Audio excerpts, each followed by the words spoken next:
I call the member for Maitland. Thank you, Mr. Temporary Speaker. Firstly, I'd like to congratulate the Premier and his team on their re-election at the recent March elections and all of those who were re-elected to this place.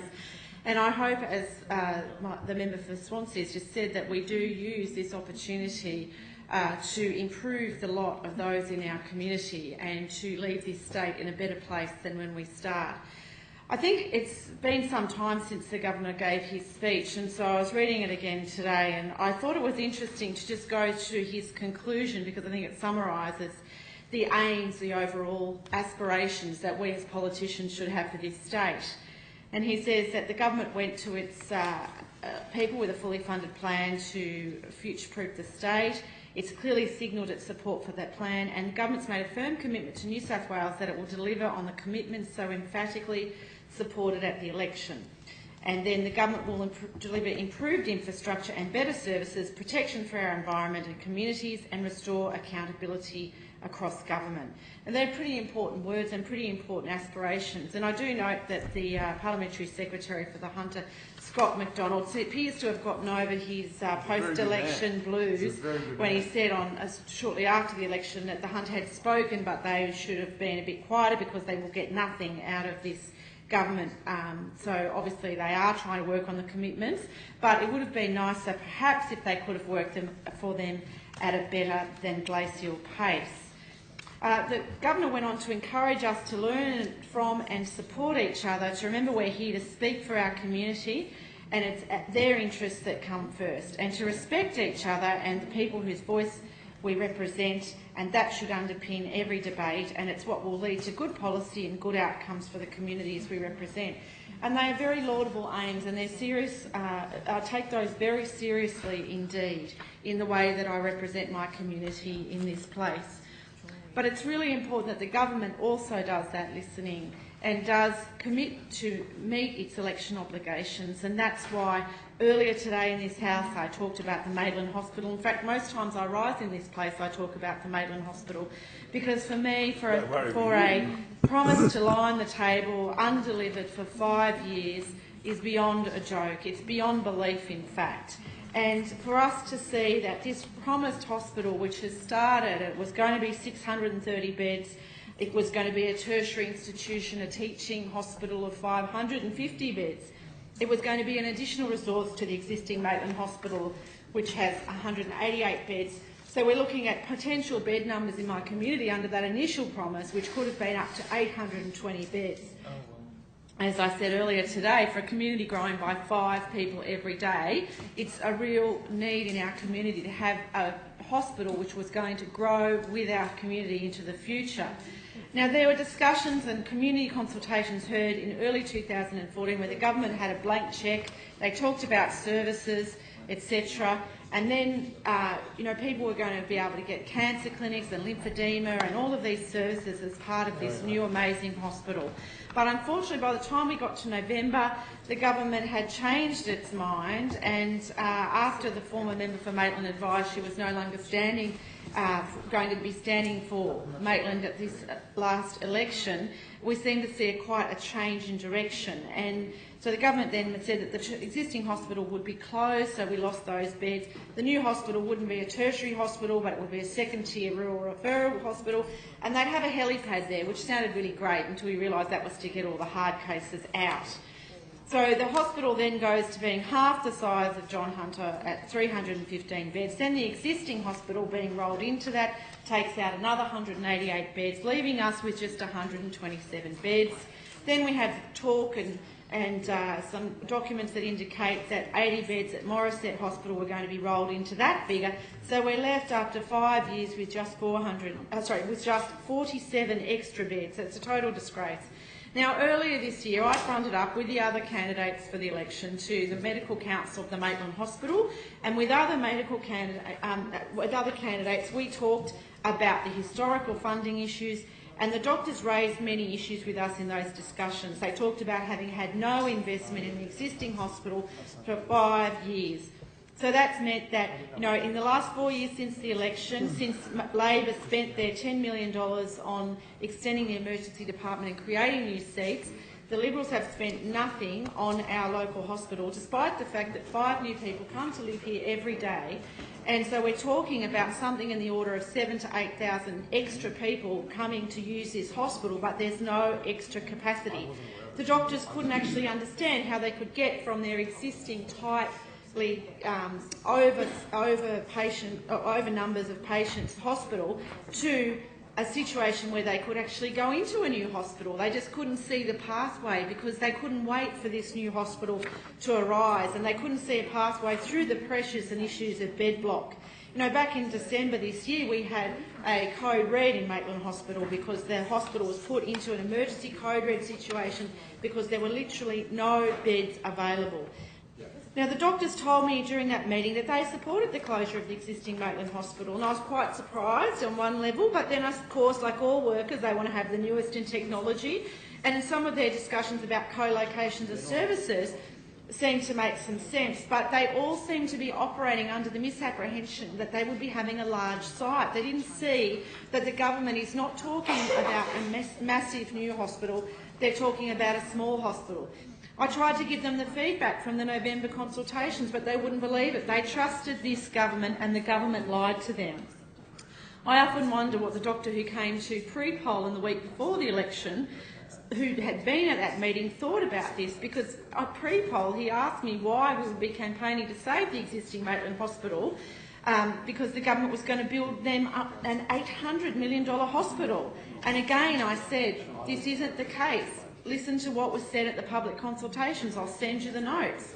He still wasn't listening. And then the next day, the very next day, the government announced that the commitment to the new Maitland Hospital was just $400 million. Now, the Minister for Health has said recently that the government was widely consulting on this, but either her department missed the doctors or the doctors missed the memo that told them that they were no longer getting that large and fantastic U-Butte hospital that they thought they were going to be getting. The Premier has to come clean on this funding model, and he still refuses to do so. Even last week in Newcastle, he couldn't quite spit out the words PPP when he was talking about the funding model. He's still keeping everyone in suspense. He was up here in my electorate a couple of months ago, the same thing. And we know that when they go with this PPP model, just as they have in the Northern Beaches, we will have 2 classes of medical care. There will be the haves and the have-nots. There will be those that have high-quality health care and those who don't. And the ones who have high quality will be private patients, and our public patients in my electorate will lose their public hospital. They will have a privately funded hospital. It will be a real loss to them. And the concern for me is that, again, the President of the Maitland Medical Council rang me last week and asked me if I'd had a briefing from the Health Minister. How did I know, he asked me, that we were going to have this small hospital? I said I listened to the public consultations. So what kind of a government, what kind of a health minister has the President of the Maitland Hospital Medical Council unaware that the reason that they should be opposing the closure of the existing hospital is the fact that the hospital that they're getting is going to be half the size of what's been promised to them? Now, the President of the Council was very distressed when he spoke to me. He was so betrayed, is probably the word that I would give him. He was very angry. He couldn't understand why the government would lie to him on this. My community needs a new hospital, and this is going to be probably the last major public hospital built in my area in my lifetime, and I really want the government to come clean on that time frame, the modelling, the funding, and more importantly, just build the thing. I mean, I'm sick of them talking. For 5 years we've been talking about it.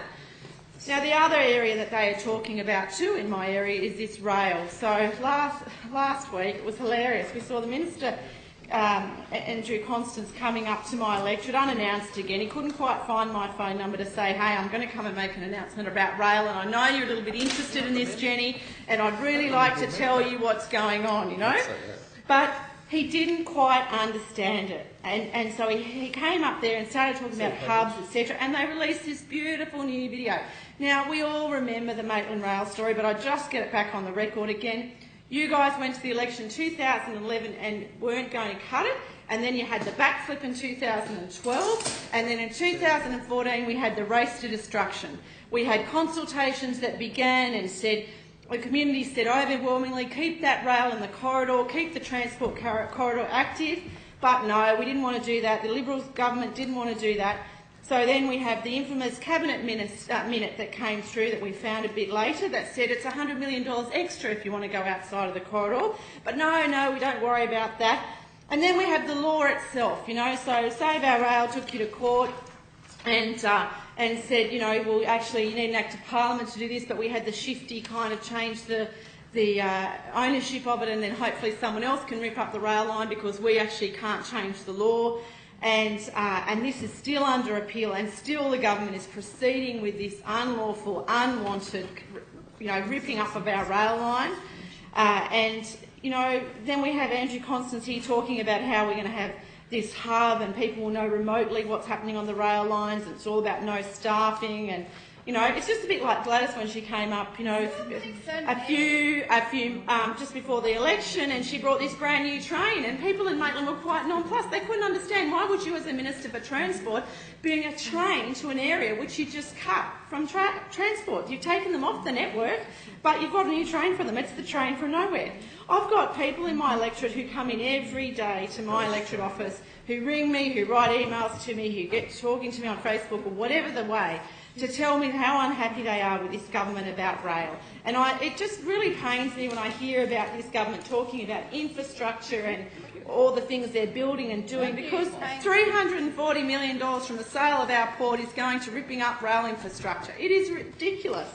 And one of the ladies in my lecture I was speaking to the other day told me she's broken her foot at Hamilton Station with that new little get off the rail, get onto the bus, and then move around, do all this shuttling thing. People aren't visiting the visiting the CBD anymore. The impact on the businesses. There's a university that's going to be opening there. There's the theatre, there's the regional museum, there's the law courts. There's all these things in Newcastle that people from Maitland and further up the valley, in fact people from the Upper Hunter would like to get to, and it's a disgrace to see that people are not standing up for their communities in this government.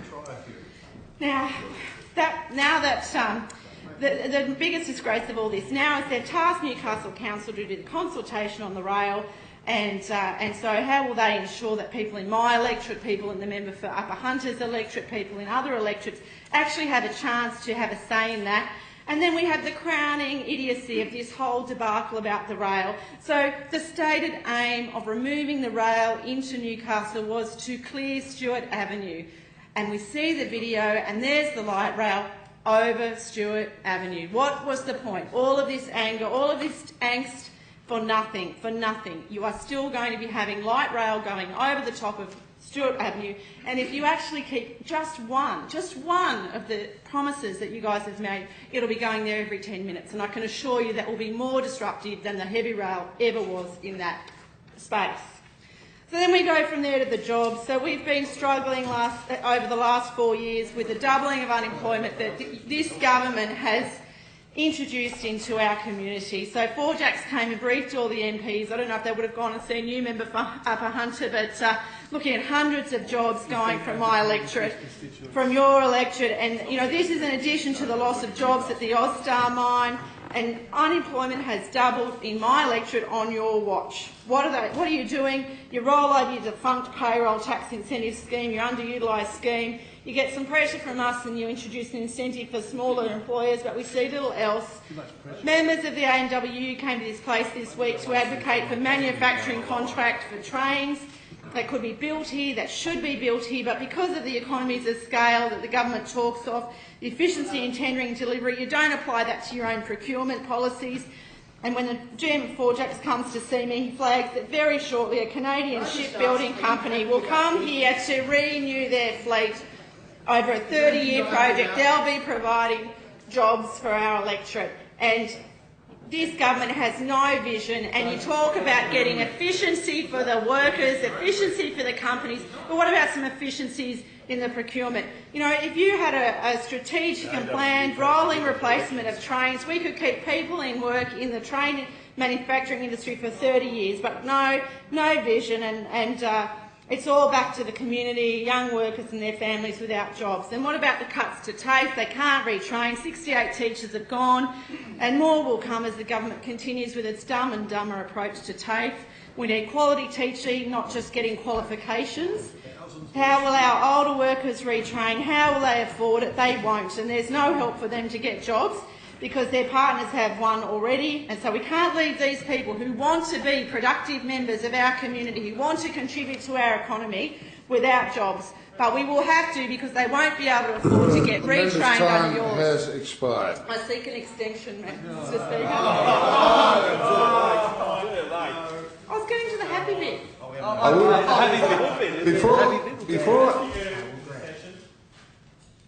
on the record, you won't be able to... Before I put the question... We'll grant it, but there's got to be a happy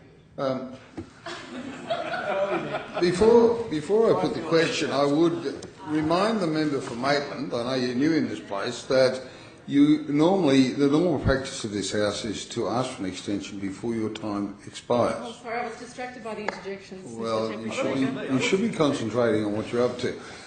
Before putting the question, I'd like to welcome the Mayor and General Manager, Mayor being Laurie Bishop, and General Manager Glenn Wilcox of Armidale Numeric Council. Welcome to this place. I hope your council is a little more orderly than what this is. The question is that the members' time be extended. All those of that opinion say aye. Thank you. Those against? The motion is carried. Members' time is... Please record, I am happy about this. Thank you for extending my time, I appreciate I'll have it. Hansard record that for once you are happy in this House. Member for Maitland. And I would also extend my welcome to you. I actually used to live in Walker, quite close to you, and so I'm very well acquainted with Armidale, so welcome to our Parliament. Sadly for you, I now have to talk about something a bit sad. No, you tell us that. That was the happy bit. Oh. Now what's going on? Talking about happy, it's fine. It's a serious thing. She didn't say cranky bit. One of the other bits that I'm really concerned about in our community, and it is an appropriate time to talk about that this week, is homelessness. And, you know, we're talking in the year of Anzacs that it is important to talk about heroes, and I can think of nothing more heroic than someone who is living on the streets in our community, who goes out every day and continues on their life in the most saddest of experiences and with lack of access to resources. Being a hero in this century is an everyday event. It's not the end of the battle. It's actually taking that first step on the path to defeat every day, hoping you will win. It's like trying to get a law changed when you're in opposition. It's standing up to right a wrong. And I think really the most essential quality of being a hero in this century is that deep belief in fairness and social justice and equal rights for all. And that is something that I'm very concerned about, and something that I think we need to get back to in the sense of how we are delivering services in our community. In 2013, the Army Chief David Morrison said in a flinching video that very quickly went viral that there's no place in the Army for those who seek to exploit and demean their colleagues, and added, if we're a great national institution, if we care about the legacy left to us by those who have served before us, if we care about the legacy we leave to those who in turn will protect and secure Australia, then it's up to us to make a difference. And I think that applies to this place as well.